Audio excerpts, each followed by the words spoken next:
Healthy Rebel Radio is sponsored by the Healthy Rebel app. 300 plus secretly healthy, delicious, mouth-watering dessert and treat recipes made with all-natural, whole food ingredients. Now available for download on the App Store and Google Play. Find out more details at healthyrebel.com.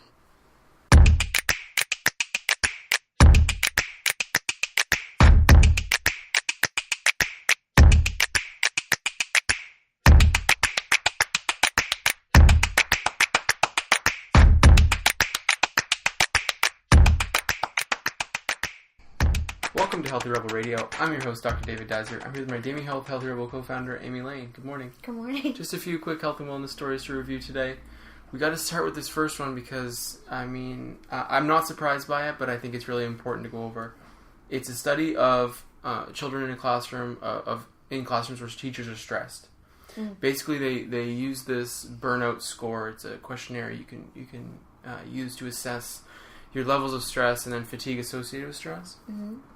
And then they tested cortisol levels, like we do in clinic, like basically an adrenal panel. So saliva cortisol levels of the children. Mm.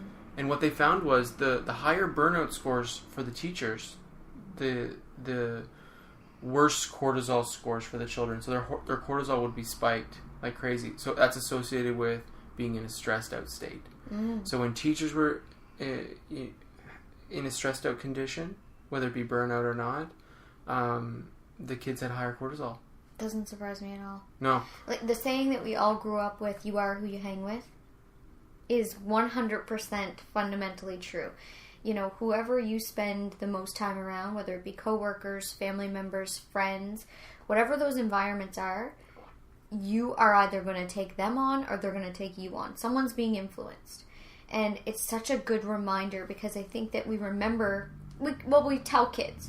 You know, if kids are hanging around with someone that's, you know, maybe getting into trouble, whatever, we use the fluffy saying, you are who you hang with, don't be associated, you know, pick, you know, good friends, blah, blah, blah, blah, blah. But then as we get older, we drop it, and we think that we're in complete control and we're not affected by our environments. And, you know, I see this a lot with, first of all, it can hold you back from transformation, from true, it makes it harder. Mm-hmm. It makes, you know, everyday dramas just exhausting, and I can give some examples of those. But the other thing it does is it does alter people's personalities, and sometimes they don't even notice. I have someone in my life right now that I love, and I'm having a really challenging time watching their behavior shift. They're hanging around with someone that gossips nonstop, actively looks for the worst in other people, and if they see something good in someone else, they try to find a negative reason why it's happening. So it's the whole tear down before you tear me down. And this is a grown woman. Yeah. And the person I love has just become so negative and spewing, you know, negative gossip and has a negative perception just that wasn't prominent before, whether it was latent or whether they've developed it from hanging around with this person so much. Anyway, it's just really disappointing to see, and this is a grown adult woman. So I mean, of course children are so much more pliable, but you know, you witness these things and it's just upsetting. And then it can happen in the whole other realm, and if you don't have great people to hang around with, I know it sounds crazy, but you know, when I started my transformation, I didn't really have anyone that was an example of what I wanted to be. And, you know, a lot of my female friends at the time didn't understand the undertaking I was taking in transforming my personal life, but also that I wanted to be a powerful businesswoman. And to be a powerful businesswoman, I had to basically put on blinders and become a powerful businesswoman. And a lot of my friends at the time took that as a slight. And they didn't see that I was working hard to do certain things and be successful in business, which with a man is very easy to see and recognize. They thought I was just being a bitch. And I didn't want to go out and party, and I didn't think that their parties were good enough, or they would come up with all these horrible things. But the reality was I had to make sacrifices to become and get and do and make our life easier in the end. I had to do those things. And I found as a woman, people really didn't get it. They didn't get what I was doing, and still to this day, people find it really exhausting. Mm-hmm. You know, if they don't know me well, they don't understand that business is first. Right. Right? So I didn't have people to surround myself with. I couldn't find those people, I didn't know about networks and blah, blah, blah, blah, blah. So what I did is I stacked my deck of people that were powerful in society. So, the books I would pick up, I would adjust my Facebook feeds to people that motivated me in business and in life. So it was like all spiritual leaders and all business people. Yeah. And then I would hide everything else on Facebook.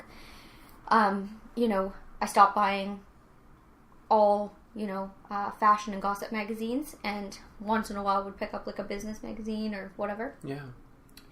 I stopped listening to, commercial radio and started listening to basically either, different podcasts, different motivational radio things, different intelligent things, or classical music. I literally surrounded myself with these people. Yeah, you did all the environmental things. They were the people I was surrounded with. Mm-hmm. And so I felt supported. Even though there weren't physical people that know me or whatever, right. It worked. So...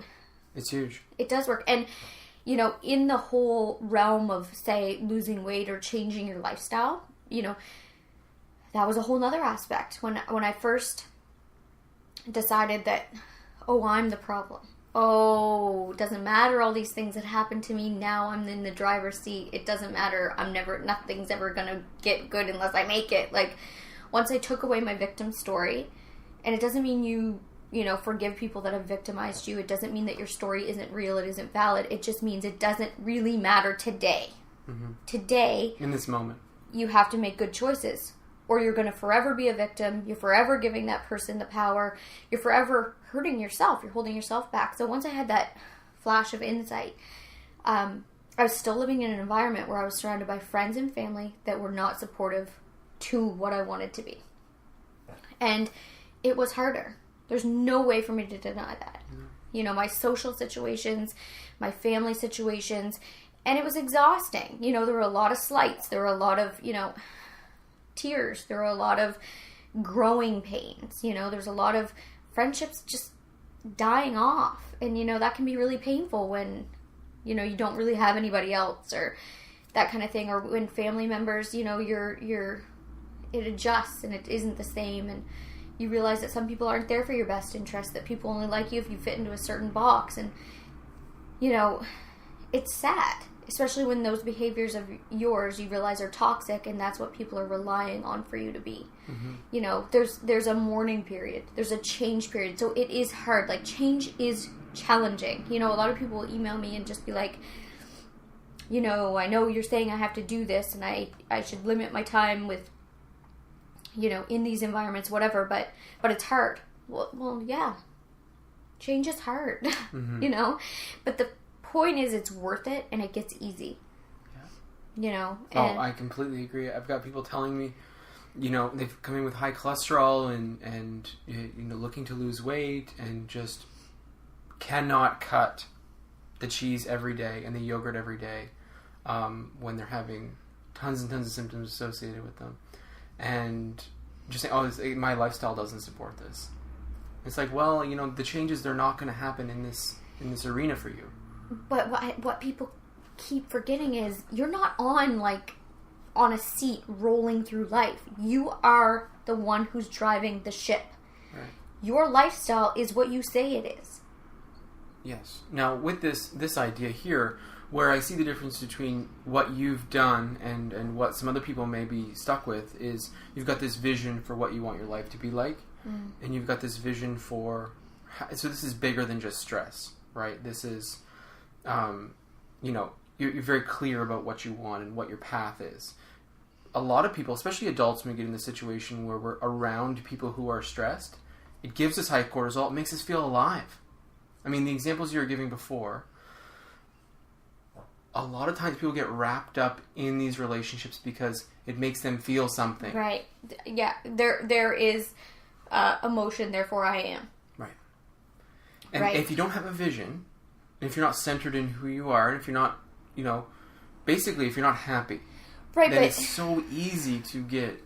But the thing I will say there is, You don't need to know exactly, clearly what your path is going to be. No, you don't. You need to be quiet enough and in tune enough to realize what feels good and what doesn't. What is supportive of my highest good as well. Right. So if you're still in a place where, yeah, but eating Ben & Jerry's out of the tub every night feels good. No, it doesn't. Because you can't tell me that you feel good an hour later. You can't tell me that you feel good 2 hours later. You can't tell me that you feel great the next morning.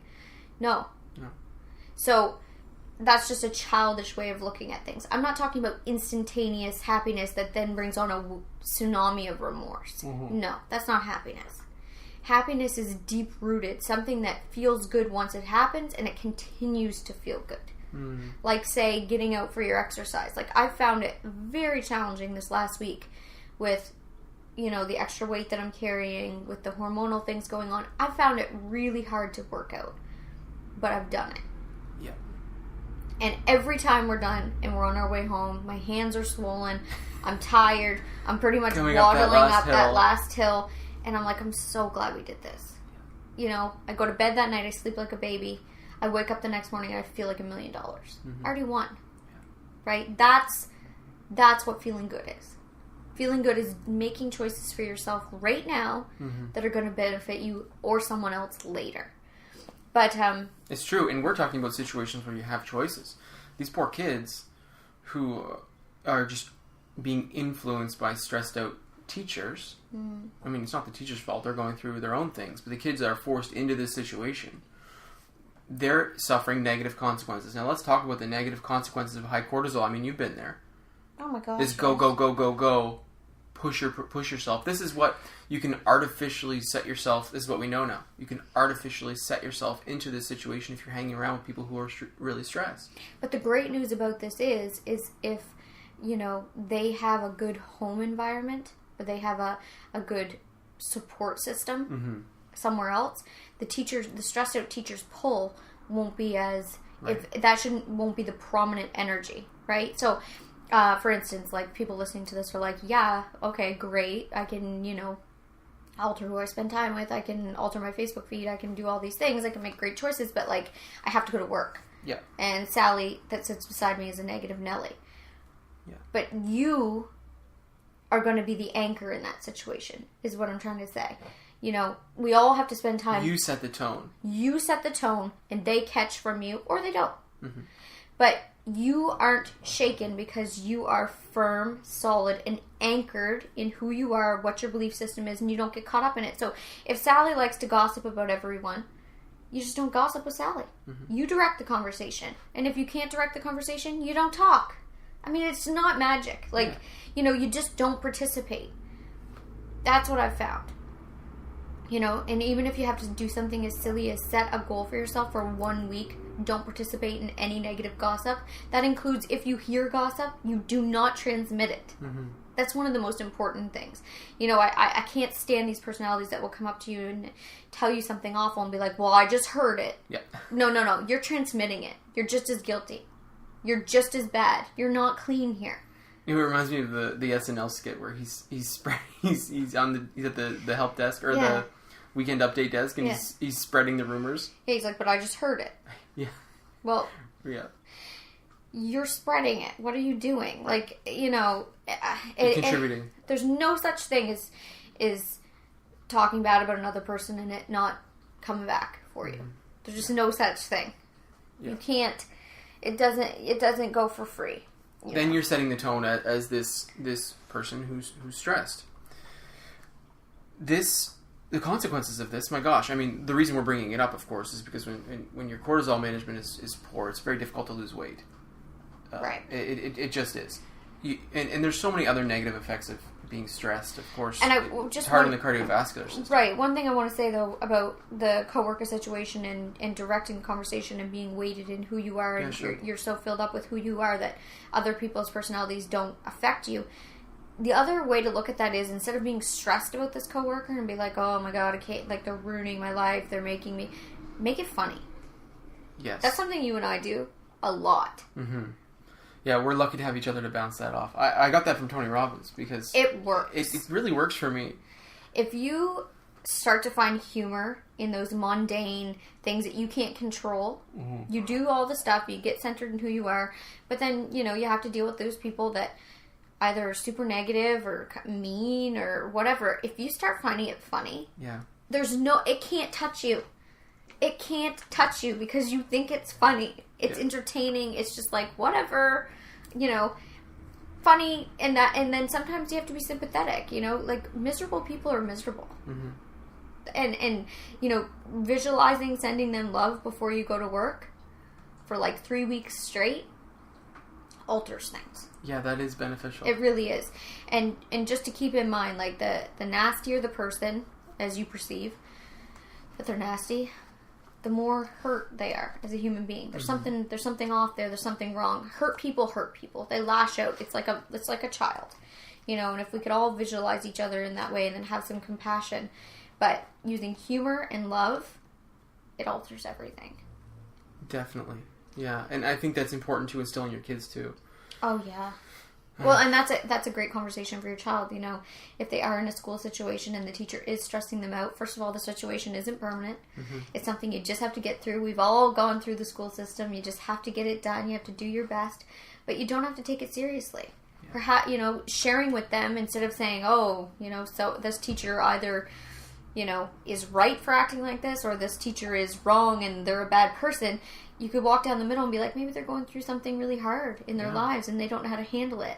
So let's send them love. And, when they're grumpy or whatever, just in your mind, maybe have a little giggle, not outside. And then we'll talk about it when you get home. Yeah, I mean, you'd be surprised what kids do in that situation, too. Like, often because kids are so loving. I mean, they internalize it. I remember when I was little and I just had the meanest teacher. And I remember I asked her, it was like grade 3, and she used to be a nun. And I remember I had asked her, she was talking about Easter and I don't think she was supposed to be having this conversation, but she was.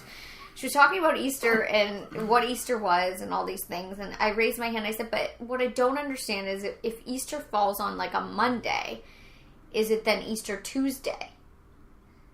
Instead of Easter Monday? The whole thing, because Easter Sunday. Anyway, she lost her mind on me. Oh. Yeah, I was like a question asker right until that point, and then I never asked another question in school again. But she lost her mind on me, basically told me off, and that it was disrespectful to religion. I did not go to a religious school. This whole thing was so weird. Brutal. And I was so embarrassed I never told my family. But I also came from a family that if I came home and said that, they said, what did you do? Right, yeah. To make her yell at you? Yeah. But, if I had the tools to understand that she was a nun, this was a wound for her, she was hypersensitive about religion. Yeah. If I had the tools to find that kind of comical, which I do now, it would have been beneficial. But instead I internalized it, felt I couldn't tell my family because they would blame me for doing something wrong. And then I hated school for literally, it was just downhill. Yes. That was it. That's basically And then I crash and burn. Yeah. It can be the smallest things with sensitive children. That's why I think the doors of communication, it's so important to keep them open. Oh, it really is. Especially in this situation. That's why I really love this study. What I'd like to see as a follow-up is how would a situation like that for you, or a situation like this for these kids in the study, how would it affect their immune systems? How many days per year are they missing because of sickness? Yeah. What is their cortisol levels at night? What's their melatonin levels at night? Right. Are they having plummets in their good hormones? How are they proceeding through puberty? Is it affecting their estrogen, progesterone, and testosterone? How is this having systemic effects? Because we know having high cortisol, there's this thing called adrenal fatigue. Basically what we're talking about is just mismanagement of hormone release due to stress or sympathetic response. How can that affect the thyroid? How can that affect the estrogen? Well, there's many reasons why girls are going through puberty earlier. Is one of them because of stress? Let's figure these things out, because this is allowing us to say, okay, now we know that kids are so greatly influenced by their environment, which we knew before. Well, no, there's still a lot of deniers out there. There's a lot of deniers. People think that people just come into the world and are magically who they are. The reason I really like this is because it's a burnout study. It's not they didn't assess the stress of the teachers. Yeah. They just assessed the burnout scale, which is a measure of stress. But it's so extremely prominent because teachers are overworked. But it just gives us so many more pathways to study the negative effects of a high cortisol lifestyle. Especially, I mean, kids, it's easy to measure these things. Yeah. But yeah, it's also a nice reminder about this. You are who you aren't. You are who you hang with. I think it's so important. And like I said, one of my nephews had a stressful year a couple years ago. Just didn't jive with the teacher, and found it stressful. And he got embarrassed to ask questions. Mm-hmm. And he's the type of child that has to ask questions. Then he to shut succeed. Down. And he shut down. And he had a really hard year. And it's not like this teacher was a villain. She's a great person. But just teaching him, and I watched my sister teach him that, school isn't serious. She lightened it. She said, I want you to do well. I want you to try your best. We all have to go through this, but you don't have to love every day. Mm-hmm. It doesn't have to be the best moment of every day. You have to go. Yep. And if you try and do well, you will feel better. Yep. But she lightened it when he started taking it really seriously and got really... Then it got to the point where he would come home. He was starting to do better, whatever, and he would come home and he would share stories of how it was funny about certain things that happened, about how grumpy the teacher was. Yes. And then he found it funny instead of, I'm a bad kid, I'm bad, I suck at school. The teacher hates me, the teacher hated everyone. And he was coming home saying that. Like, I'm bad at school, I'm not like my brother, I'm whatever. And then it totally shifted. Yeah. And this year... like, what's up with the teacher today? Oh my God. He was like, today? She was like... And at school he didn't do it, but he thought it was funny when he got home and it was light. And now this year, the child got all A's. Amazing. And he loved school. He missed way less days. He did. Way less. He did. I mean, it's amazing. And just watching how she handled it, and every child obviously is very different, but she lightened the situation. And it transformed everything. I love it. Yeah, I love that example. It was crazy to watch. But it was amazing. So effective. Incredible. So effective. Yeah. And it built confidence in him that, everybody's emotions, you're not accountable for. Right. Which I love, because when I was little, the first thing... Lesson. Well, when we used to come home from school and be in trouble. Yeah. Or get in a fight with a friend or anything. The first thing out of my parents' mouth would be, well, what did you do to make this happen? Yeah. And, maybe sometimes you did something, but sometimes you don't. People are out there, everyone's in their own space. So growing up with, a shaming, everybody's behavior is affected by me, first of all, it's very narcissistic on the other side of things. Not in a good way, but it's, very selfish and weird way to raise people. It's just such a negative, because people come with their stuff. Yeah. And especially when you're a child and people are adults, you can't understand what adults are going through. No, you really can't. And you shouldn't have to. No. You shouldn't have to. You shouldn't have to surmise, no. You shouldn't need to know your teacher's burnout scores. No, you should not. You don't need to know them. No. That's all I have for today. I think that's good. That's you are who you hang with. You are who you hang with. Adults, children, all of us. Yeah, definitely. That's Healthy Rebel Radio for today. Thank you so much for listening, and have a great day. See you. Healthy Rebel Radio is presented by the online health and wellness center, DamiHealth.com. Since 2009, Amy Lane has successfully coached thousands of women through her signature program, the Bikini Body Program. Join today to work exclusively with Amy to unveil your greatest yet to be from the inside out. Go to DamiHealth.com for more information. Thank you for listening to Healthy Rebel Radio. Please connect with us on our community pages on Facebook, Pinterest, and Instagram, all at the handle @DamiHealth. For weekly recipes, articles, and all our episodes straight to your inbox, join our newsletter at DamiHealth.com. You can find all the links discussed in today's episode in the show notes. Thank you for joining us, and see you tomorrow.